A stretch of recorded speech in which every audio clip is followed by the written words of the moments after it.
Jambusar APMC hall ખાતે BJP દ્વારા સંવિધાન ગૌરવ અભિયાન કાર્યક્રમ યોજાયો। જંબુસર એપીએમસી હોલ ખાતે ભારતીય જનતા પાર્ટી દ્વારા સંવિધાન ગૌરવ અભિયાન કાર્યશાળા યોજાઈ, જેમાં પૂર્વ મંત્રી છત્રસિંહ મોરી, જિલ્લા સહ ઇન્ચાર્જ કમલેશભાઈ પટેલ, જંબુસર તાલુકા ભાજપ પ્રમુખ કુલદીપસિંહ યાદવ, પૂર્વ પ્રમુખ બાલુભાઈ ગોહિલ, જિલ્લા ભાજપા ઉપપ્રમુખ પ્રતાપસિંહ પરમાર, એપીએમસી ચેરમેન વનરાજસિંહ મોરી સહિત કાર્યકર્તાઓ મોટી સંખ્યામાં હાજર રહ્યા હતા। બપોરે 2 કલાકે કાર્યશાળાની શરૂઆત વંદે માતરમથી કરવામાં આવી। ત્યારબાદ એડવોકેટ દેવેન્દ્રસિંહ સિંધાએ સંવિધાન અંગે માહિતી આપી। કમલેશભાઈ પટેલ દ્વારા અભિયાનની રૂપરેખા હેતુ સમજાવી હતી।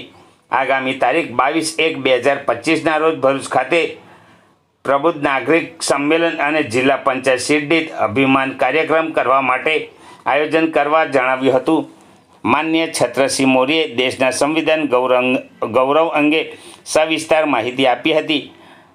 તાલુકાના ભાજપ પ્રમુખ કુલદીપસિંહ યાદવનું તમામ હાજર કાર્યકર્તાઓએ ફૂલહારથી સન્માનિત કર્યા હતા।